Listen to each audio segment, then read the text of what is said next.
வாழ்க்கையில எப்பொழுதும் பிரச்சனையாக இருக்கிறதா? சமாதானம் இல்லை, சந்தோஷம் இல்லை, நிம்மதி இல்லை என்று அலைந்து கொண்டிருக்கிறீர்களா? இதற்கெல்லாம் காரணம் என்ன என்று தேடித் திரிகிறீர்களா? இதோ வேதம் நமக்கு ஒரு வழி காட்டுகிறது. மார்க்கு 6ஆம் அதிகாரத்திலே சொல்லப்பட்டிருக்கிறது. இயேசு கிறிஸ்து சீஷர்களை அக்கறைக்கு போகும்படியாக அனுப்புகிறார்.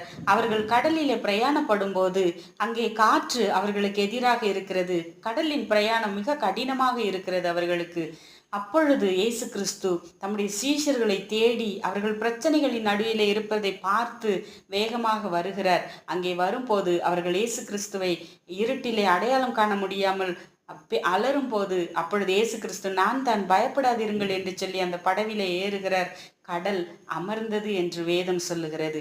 நம்முடைய வாழ்க்கையும் கூட இயேசு கிறிஸ்து நமக்குள்ளாக வரும்போது எல்லா பிரச்சனைகளும் போராட்டங்களும் மாறும் என்பதை இந்த வேத பகுதி நமக்கு தெளிவாக விளக்குகிறது. எனவே